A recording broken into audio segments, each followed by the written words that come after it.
Assalamu alaykum, hörmətli televizor körgüçiler. Yaxşımsızlar? Dünya Qurultayı Tor televiziyasının günlük xəbərlər proqramısıga hammanglar xush kelibsizlar. Mən İftihar Abdurashid. Bugün Peyshanba. Hörmətli görürmənlər, tövəndə diqqətinizlər günlük xəbərlər proqramımızın təfsilatıda bolsun. 19 noyabr Halifax bexatarlik minbarini tugutib, 20 noyabr Torontoga yetib kelgan Dünya Qurultayının raisi Dolqin Aysa apandim shu kuni kechda o'zining Xitoyning erkinlik to'zg'i nomli kitobining to'liqlangan 2-chi nashrining to'ntish faoliyatiga qatnashish bilan birga Torontoga kitob tanishtirish faoliyati uchun yiroq yaqindan kelgan Uyg'ur qarindoshlarimiz bilan suhbatlashib, ularning turli savollariga astoydillik bilan javob berdi. Dünya Qurultayı 24 noyabr Ürümçi o't ofatining 1 yillik xotir kun harpisida Xitoy hukumatidan dunyoni zilzilaga solgan bu fojialik o't ofatida hayotdan ayrilganlarning haqiqiy sonini oshkorlashni, Kamila Voit qatorliq norozilik harakatlarida qo'lga olingan barliq tutqunlarni qo'yib berishni talab qildi. Qurultayning bu vaqtdagi bayonotida o't ofatida hayotdan ayrilganlarni xotirlash bilan bir vaqtda Xitoy doiralarini o't ofatida Uyg'urlarning hayotiga butunlay sal qarash bilan ayblagan. Bayonotda ta'kidlanishicha, xalqaro jamiyat Xitoy hukumatining Uyg'urlarning hayotiga butunlay sal qarganligini javobgarlik tortishi va o't ofati keltirib chiqargan oq qog'oz harakatidagi norozilik bildiruvchilarning qo'yib berilishi uchun harakatga o'tish kerak ekan. Torontodagi faoliyatlarini tugatib, Ottawaga yetib kelgan Dolqin Aysa apandim bugun stansimizning ziyoratini qabul qilib, 24 noyabr Ürümçi o't ofati haqida so'z qilish bilan birga Kanadadagi ziyorat haqida ma'lumot berib, tovandikilarni ifoda qildi. Endi bu yerda shuni sizlarga alayda eskartib bir mesajni bermoqchi. Xabaringlar bo'lgandagidek 11-oyning 24-yili 2022-yil o'tgan yili Ürümçi'de Xitoy hukumatining karantin tüzümü deb yo'l qo'ygan bu bastırış siyosati sababidan Ürümçi'de bir binoga ketgan o't sababidan Xitoy hukumatining rasmiy bayonotida 11 kishi o'ldigan bo'lsa-mu, ammo bizning egallagan ma'lumotimizda 50 dan ortiq insonimiz o't ofatida o'lib ketdi. Bu yil mana o'g'illikka buning 1-yili bo'layotdi. Şunun gibi biz bugün ve ertesi bulunduğun Kanada'daki rehberlerle uçuruş ceryanımızda bu mesele bizden asası gün tertip ettiğimiz meselelerimizden biri. Bugün onu tutanmasımız gerek. Çünkü bu 11 insanımız ya Xitay digendek ya biz digendek 50'den artık insanımızdan vefatı Xitay'ın Şarkı Türkistan'da yapılatkan erkek kırgınçlık siyasetinin tipik misallarından biri. Bu yerde biz dünyaya Kanada hükümetinden, dünyadan, Birleşken Devletler Teşkilatı'ndan ve bağın bütün devletlerden bu o't ofatinde de sebep olan Xitoy hükümetini ve işkilerini tosib olib, o'zining hayotini qutqizish imkoniyati bo'lgan insonlarimizning sirtqa chiqishiga ruxsat qilmay o'limga majburlagan Xitoy amaldorlarini, Xitoy soqchilarini so'roq tortishimiz kerak.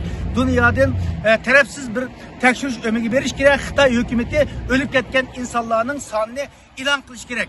Mushu orzularimizni bu qadimki ziyoratimiz jarayonida hukumat va parlament a'zolariga o'tirib qo'ymoqchi. Shuningga butun dunyodagi vatandoshlarimizni, tashkilotlarimizni mushu kunni unutib qolmaslikqa her xil şekillerdeki xotirlash faoliyatlarini o'tkazishga bu yerdan bir chaqiriq qilamiz.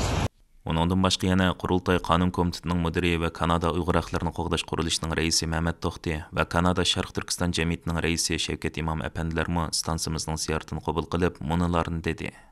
Assalomu alaykum, hurmatli qarindoshlar. Raisimiz Dolqin apandini Kanadadagi Uyg'urlarga vakolatan Ottawaga yana bir qatim ziyoratga kelgani uchun qarshi olamiz. Akşam parlamentin 4 milletvekili ve kişilik hukuk teşkilatlarının mühim vekilleri Amerika'dan gelgen Kanada'nın Tashqi ishlar ministerligidan bulup ve kütübiliş orunlaştırdık milletvekilleri karşı aldıqanlığını bildirdi.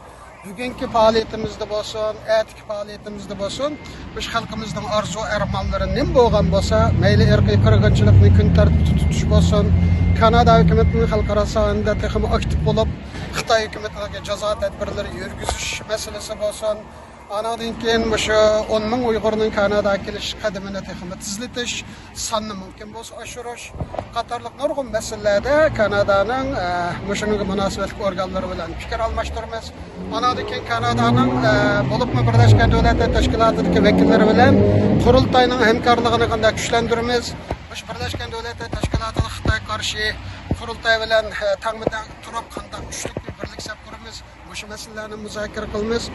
Dolqin apandimning ziyarati Kanada doim muvaffaqiyatli bo'lib kelgan. Bu da qatimki ziyoratimiz shunda bo'ladi deb qaraymiz. Deganimizdek, raisimiz degandek 24-silah, yani 11-24 günü bizim için içinişlik gün.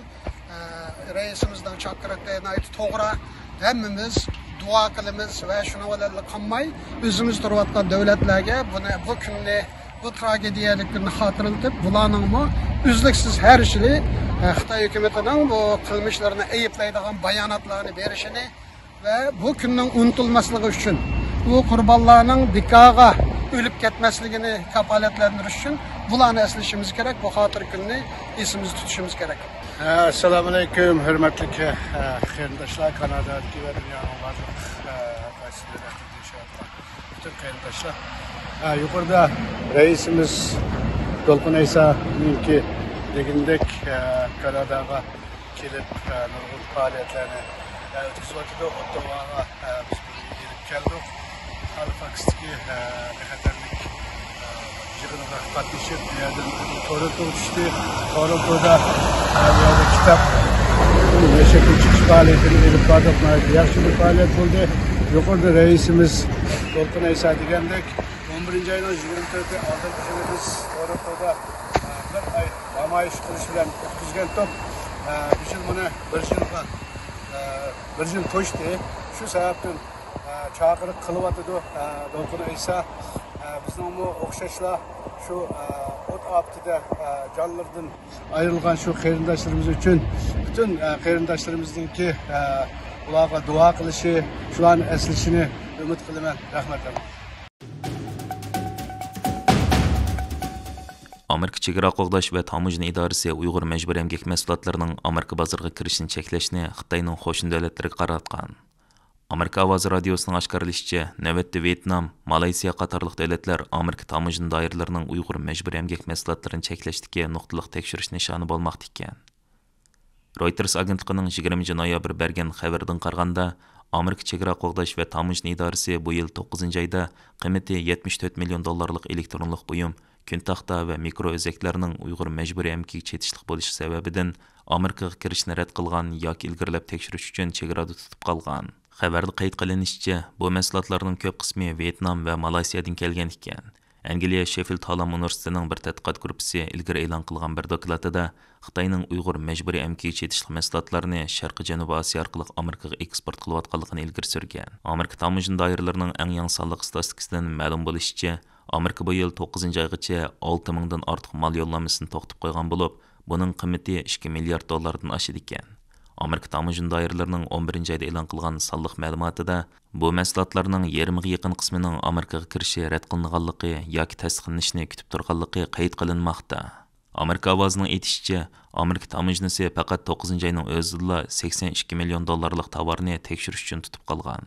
Halbuki bu yil 9-oyda tutib qilingan tovar 8-oyda tutib qilingan tovarlardan zo'r miqdorda ortgan. 8-oyda $20 million yaqin tovarning tutib qilinganligi qayd qilinmoqda. Xabarlarda bildirishicha, Amerika tamojnasida tutib qilingan yoki Amerikaga kirishi rad qilingan mahsulotlarning 3dan 2 qismi Vyetnam yoki Malayziyadan kelgan ekan.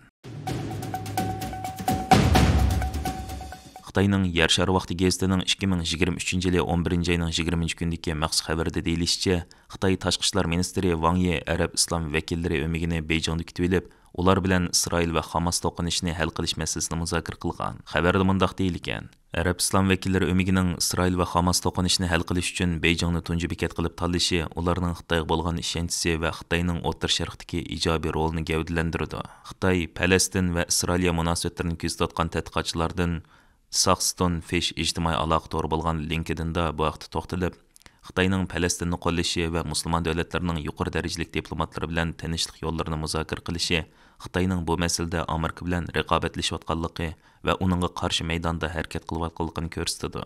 Uning bildirishicha, Xitoy Isroil va Hamas to'qinishini o'zlarining manfaati uchun bir fursat deb bilgashga, Arab islom vakillari o'migini Beyjingda kutib olib, Isroil va Hamas to'qinishini hal qilishda kelishtirgich bo'lib olgan.